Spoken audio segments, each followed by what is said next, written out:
What's up guys, hope you're having a good day. I want to kick this video off by saying a big thank you to everyone that hit the like button on the first set of breakdown videos that I released earlier in the week. If you haven't watched them, I'll leave a link to those breakdowns in the description below. In this video we'll be breaking down the rest of the main card as well as a couple of the prelim fights that you guys requested in the comments. So by far the most requested fight to break down was Trocoli versus Gore, so we're going to be getting into that one shortly. And then the second one I picked based on the comments was Mullins versus Sygula, which seemed to be one of the most requested and is one of the most interesting fights. Sygula obviously making her debut, so I thought it'd be a good idea to go through that one with you. So also just want to let you guys know we're back to firing on all cylinders on UFC live betting. We're doing really well. We make a profit most weeks, so if you watch the UFC events live, you might want to give my live betting group a try. Live betting is my speciality. We make a profit on the vast majority of UFC events. We're very good at it, so if you watch every UFC event live, you want to make money watching the UFC, this is one of the best ways you can do it because we perform extremely well over the long term, as you can see in the profitability chart on this webpage. So check it out. You will not be disappointed. You'll absolutely love it. Okay, so the first fight that we're going to break down in this video is going to be Pinheiro versus Gillian Robertson. And I do apologize.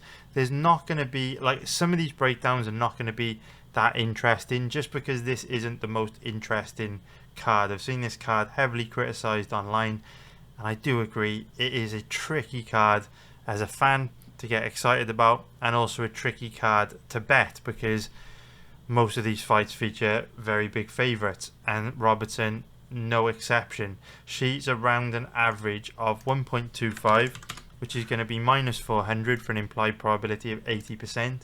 We take a look at the odds on Pinheiro. She's around an average of 4.10, which is going to be plus 310 for an implied probability of 24%. So Pinheiro is 30 years old, 5'4" with a 62-inch reach. Robertson, 29 years old, 5'5" with a 63-inch reach. So both girls about the same age, about the same size. Nothing too major going on there. Robertson, massive favourite. So in terms of how these two match up stylistically, they're both, I guess, kind of primarily grapplers. But in the context of this fight, I would say it's very much a striker versus grappler matchup, where if the fight stays on the feet, Pinheiro will have a big advantage. If the fight goes to the ground, Robertson will have a big advantage. And so this is one of those matchups where when we're breaking down a fight like this, when we're thinking of betting a fight like this, the real thing we need to focus on is whether Robertson is going to be able to get the fight to the ground and keep the fight on the ground.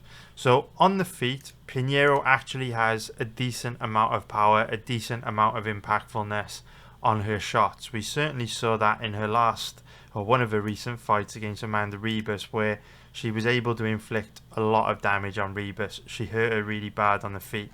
Now this is something significant to pay attention to, because whenever you've got a big favourite like Robertson, you can't be in a situation where there are any major weaknesses or any major risks to betting Robertson, because with the odds range that she's in, you really have no room for error, right? If we look at her odds range, her odds carry an implied probability of 80%. So to get any margin of value in her odds, you've got to cap her into that 85-90% range, which means, you know, Robertson's got to have virtually no way to lose in this fight in order to be able to bet her, essentially. And so when we look at a fight like this, this is one of those fights where whenever you see someone in the odds range that Robertson is in, you really need her to have no major weaknesses or nothing her opponent could really do to cause her a problem.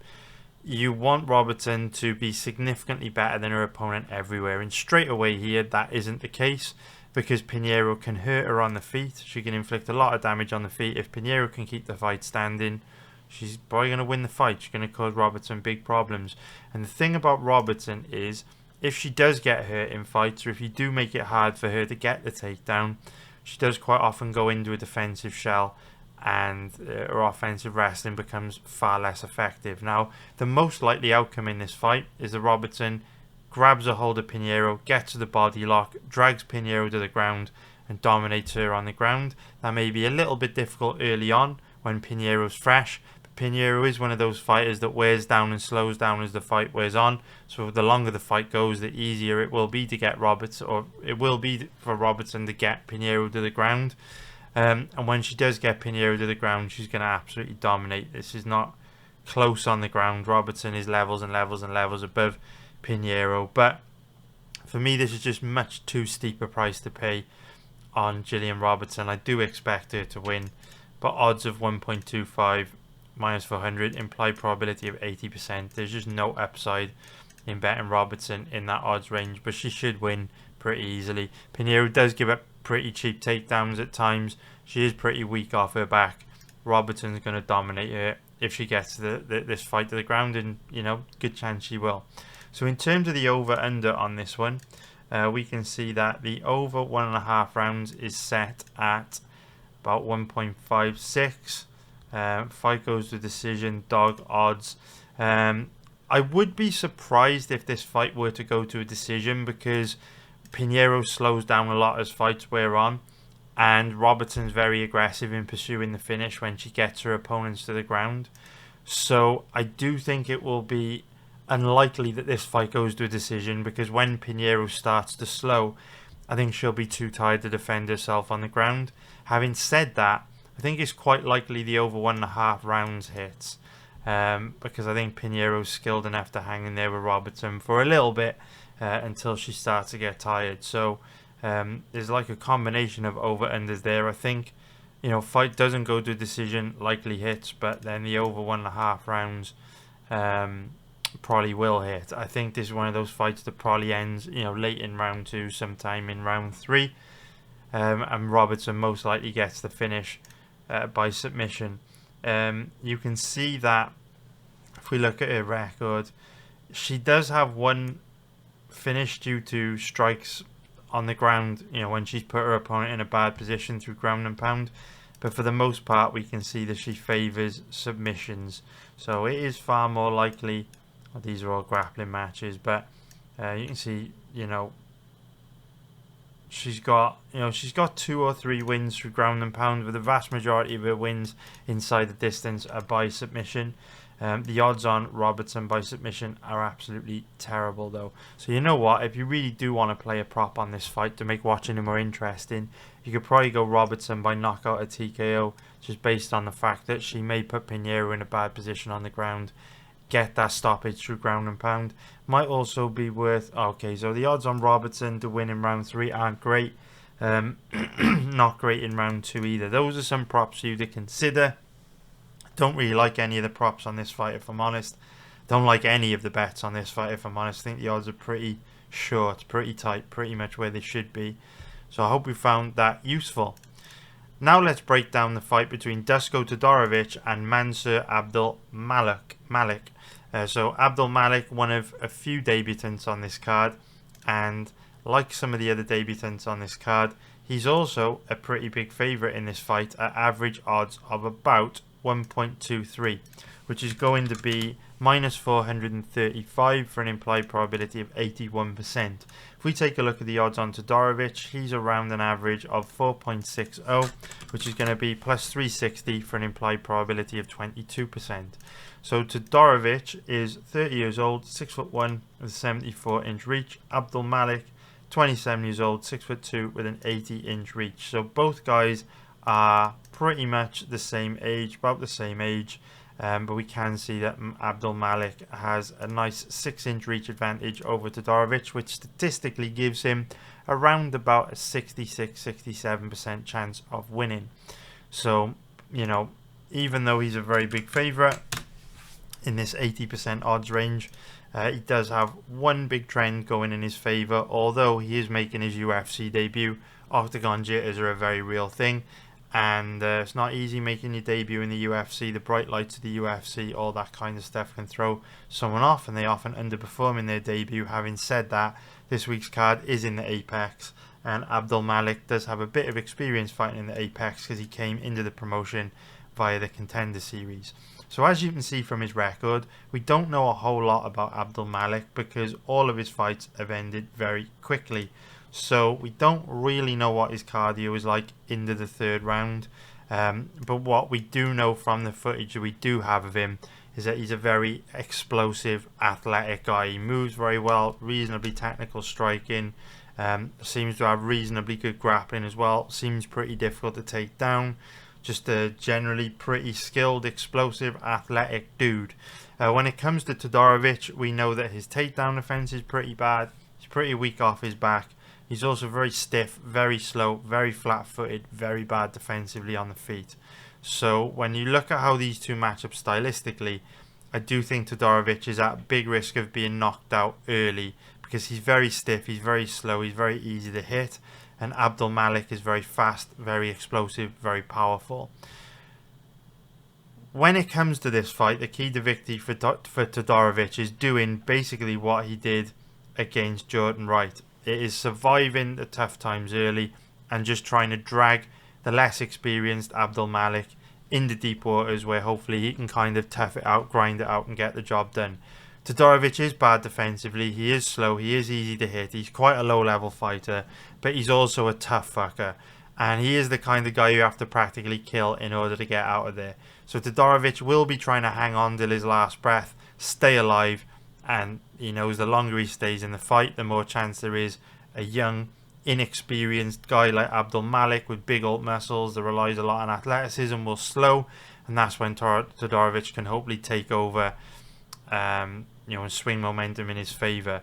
If Abdul-Malik's cardio is good, which we don't know if it is or not because, well, he's never been to a decision.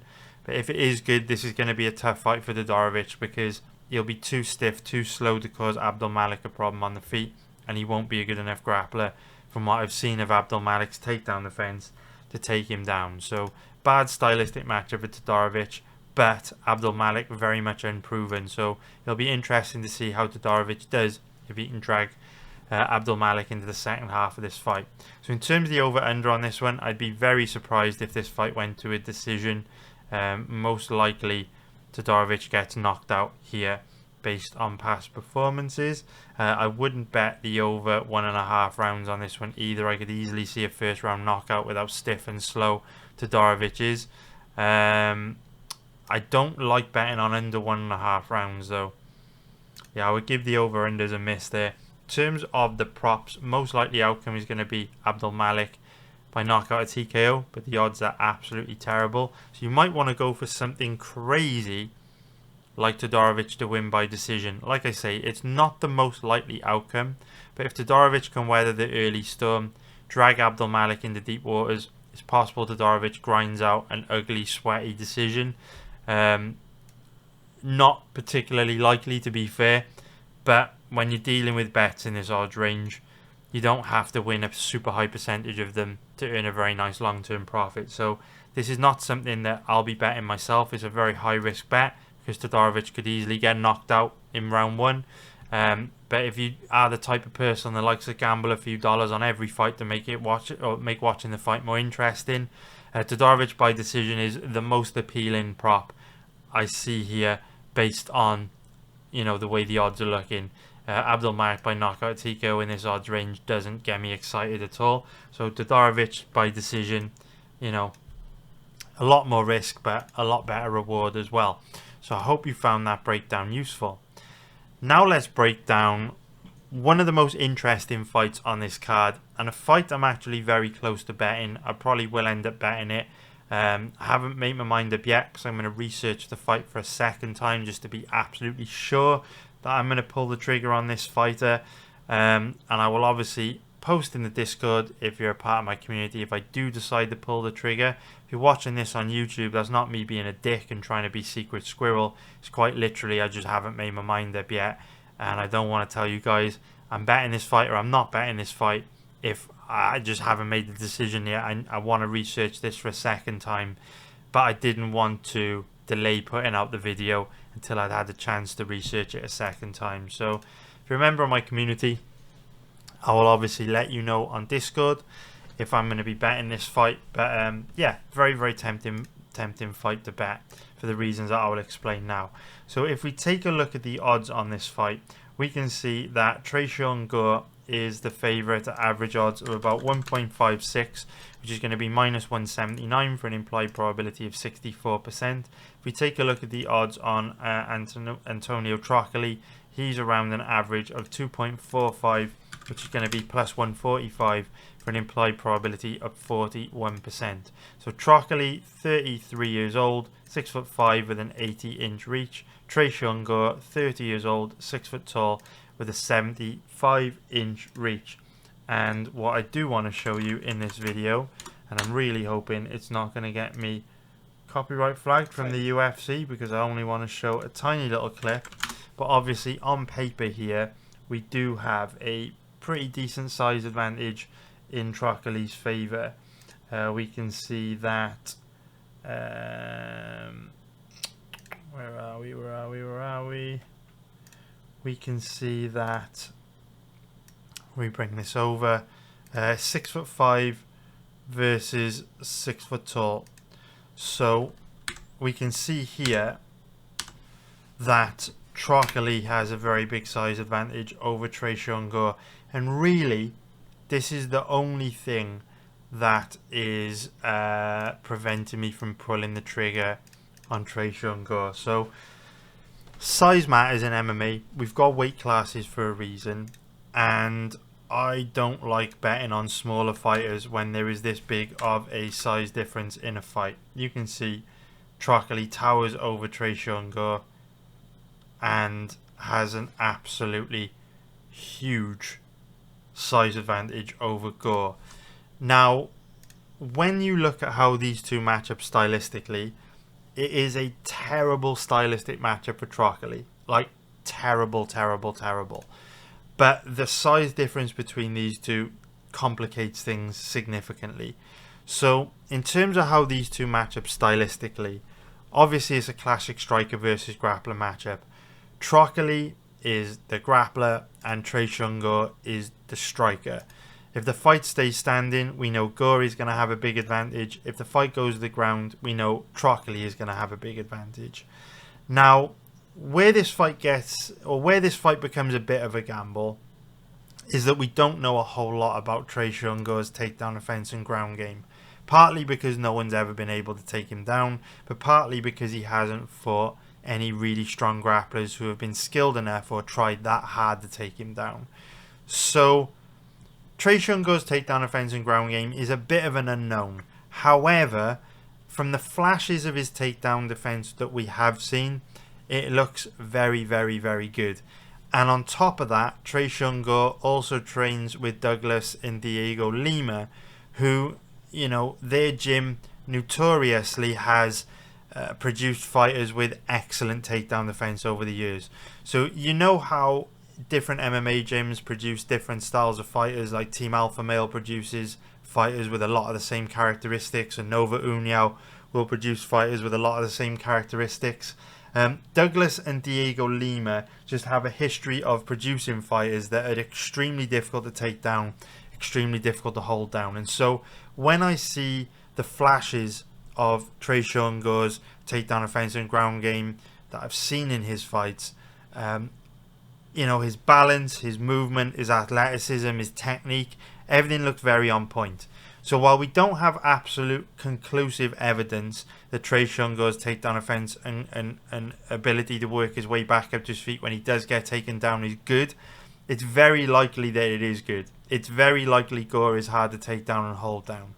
And at the end of the day, all we can do in this game is try and make the best decision possible with the information we've got available, right? So it's inconclusive, but the information we've got available suggests it will be difficult for Trocoli to get Gore down and hold him down for long enough to do anything.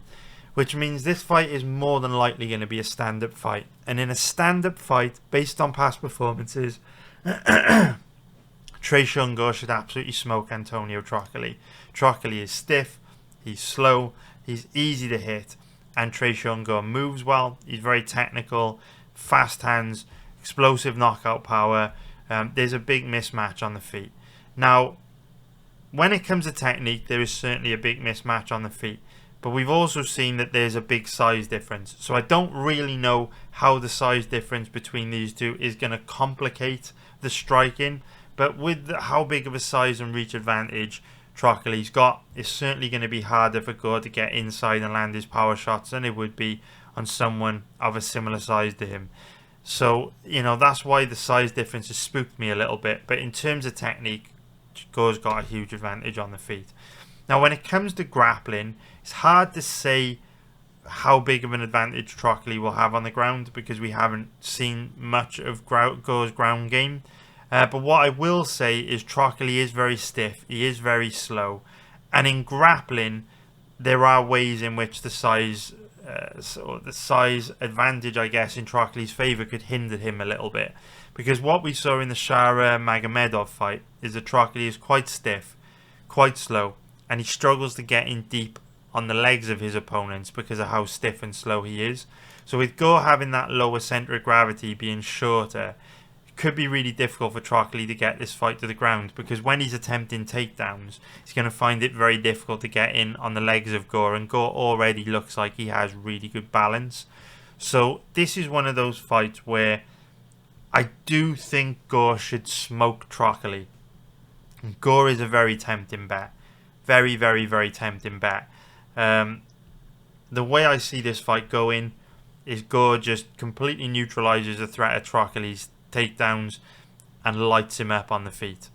My issue with betting this fight is if I want to bet Gore here, I have to take him as a pretty big favourite,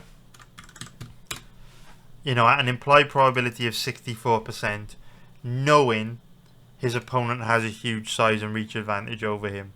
Like, if these guys were the same size, I would bet Gore in an instant. But it's the size difference which is spooking me a bit, because the odds aren't great on Gore. So that's where I am with this fight at the moment. Gore is I haven't placed any bets on this card yet. Gore is my most tempting bet at the moment. I'm considering a lot of bets on this card. In fact, I'm not considering a lot of bets on this card. I'm considering a few bets on this card. Gore's the one I'm taking most seriously. So let me know what you think about this fight.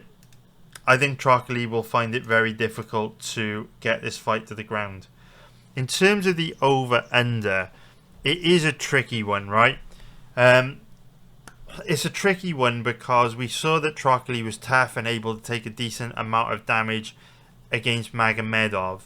However, Magomedov did accept being on the cage in the clinch for quite a long time in that fight because he used the cage as a base to defend the takedown, which helped run the clock down.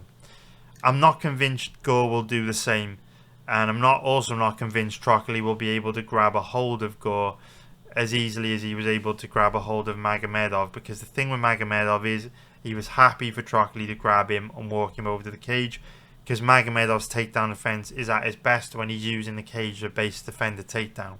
But if Gore wants to keep the fight in the middle of the octagon and circle his back off the cage, then Trocoli won't have any safe spaces in this fight, because if he can't get the fight to the ground and he can't keep Gore in the clinch, he's just going to be getting lit up on the feet. Now, the size and reach advantage for Trocoli should help him somewhat stay out of trouble on the feet, but it only takes one shot to land and your night's over, and Gore is a significantly better striker. So a part of me wants to bet the over 1.5 rounds in this fight, because I do think that it's unlikely Trocoli gets the fight to the ground, and if Trocoli can almost go the distance with a very dangerous striker like Shara Magomedov, you'd think he could last 7.5 minutes against Gore. Having said that, stylistically, this is one of those fights where both guys have extreme advantages in the area that the other is weak. So Gore has the extreme advantage on the feet. Trocoli has the extreme advantage on the ground. Therefore, there's no safe spaces for either guy here. And Gore will be at constant risk of being finished on the ground. Trocoli will be at constant risk of being knocked out on the feet. Therefore, perhaps it's risky to take the over on this one. But the over 1.5 rounds is pretty tempting. In terms of the props, I think most likely outcome is Gore by knockout or TKO, but the odds aren't particularly good. odds aren't particularly good on Gore to win by decision either. So yeah, I wouldn't get cute with this one actually. If you really want to bet this fight, I would just take Gore money line. But let me know what you think. Like I say, if it wasn't for the size difference, I would be all over Gore here. I think it's a great stylistic matchup for him. But the size difference complicates things significantly, which is a bit of a shame. Now let's break down next fight on this card, which features another debutant. It's going to be Melissa Mullins versus the debutant Claudia Sygula. And again, I'm probably butchering her name. I do apologise. We will get into this one now though. Okay, so Melissa Mullins, yet another big favourite on this card. Her average odds are about 1.38, which is going to be minus 263 for an implied probability of 72%. If we take a look at the odds on Sygula, she's around an average of say 3.10, which is going to be plus 210 for an implied probability of 32%. So Mullins is 33 years old, 5'7" with a 68-inch reach, and Sygula is 25 years old, 5'8". We don't know what her reach is. We can assume both girls pretty much the same size. What's also interesting is they have pretty much the same amount of experience, even though Mullins is pretty old at 33 years old, whereas Sygula, same amount of fights, 8 years younger. Although I don't expect the age stats to factor into this matchup, because you wouldn't expect Mullins to be declining at 33 when she's only had 7 pro fights. But you would expect Sygula to be making massive improvements from fight to fight at the age of 25. So to be fair, pretty low level matchup this. Pretty low level matchup to the extent that Sygula in her last fight fought in one of these kind of celebrity promotions in Poland, where they get like influencers and Instagram models to fight each other and stuff. So yeah, pretty weird situation for Sygula to get a contract in the UFC. If I'm honest, she is quite a low level fighter. Have you guys got any guesses as to why the UFC might have signed this girl? What do you think? But anyway, yeah, it's one of those fights where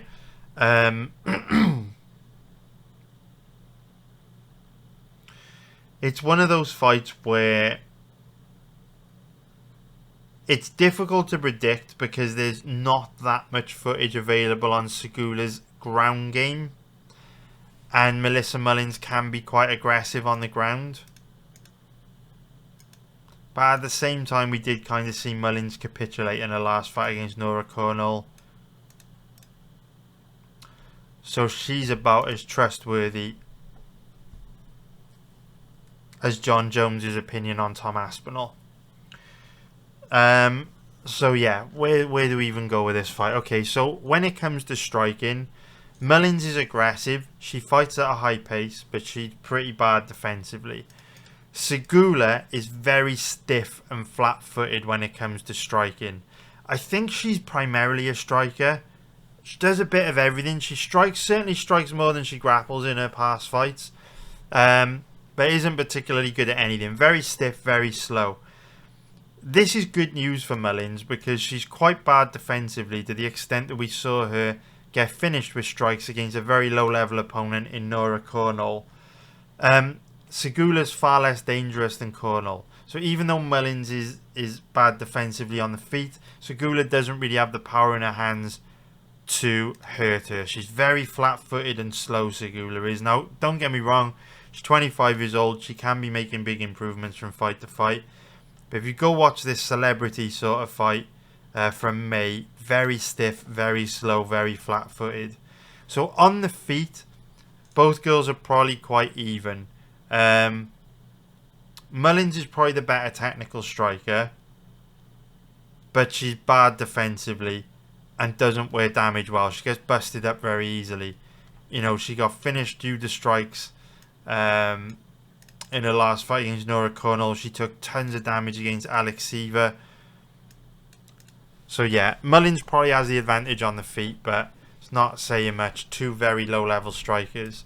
Now, when it comes to grappling, it's difficult to kind of predict how this one's going to go, because we haven't really seen any of Sygula's grappling. If you go back and watch her past fights, she does hit some body lock takedowns here and there. She gets taken down occasionally, but it's difficult to gauge what her offensive wrestling's like, because she's just faced such a low level of opponent. And it's tough to gauge what she's like on the ground itself, because again, she's just faced such a low level of opponent. Like, again, I don't know why the UFC have signed her. If you look at her, you know, the record of or the records of you know, the opponents she's been facing: 1-0, 0-0, 3-1, 3-0, sorry, 0-1, 5-2, 1-0, 6-9. It's difficult to gauge where Sygula's at. Looks very low level everywhere from my perspective, but again, it's a little bit more inconclusive with her ground game. We can be sure that she's stiff and slow on the feet when it comes to striking, but her ground game's more of an unknown. There's less footage of it. We do know Mullins is aggressive on the ground, decent grappling control, aggressive with the ground and pound, reasonably heavy from top position. If Mullins does get this fight to the ground, we can assume she's got the advantage. Don't have a whole lot more to say about this fight, to be honest. This fight kind of sums up this card, just a bit shit, if I'm honest. Just a bit shit. Very low level fight. Mullins probably has the advantage on the ground. They're probably pretty even on the feet. Both girls reasonably good cardio from what I've seen. I haven't really got a whole lot more to say. Pretty likely this fight goes to a decision. Neither of them look particularly dangerous based on past performances, although Mullins is aggressive on the ground, so if Sygula is very bad on the ground, it's possible that Mullins could overwhelm her and get a stoppage if she puts Sygula in a bad position. Now, in terms of most likely outcomes, I would say Mullins by decision, but the odds are absolutely terrible.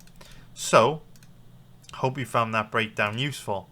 If you did, please hit the like button and subscribe if you haven't already, and I'll be back next week with another breakdown video for next week's card, which is a far better card than this. Let's just take a quick look so you know what we can look forward to next week.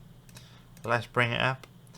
We have got Jones versus Stipe Miocic next week, the fight that nobody asked for, the rematch nobody wanted, but we got it next week, boys. So next week's card, hell of a lot more interesting, and I'm looking forward to breaking it down for you. So nice one, guys. Thank you very much for watching. Like and subscribe if you can. It would help me out a lot. Take care. Love you all. See you all very soon. Nice one, guys. Bye.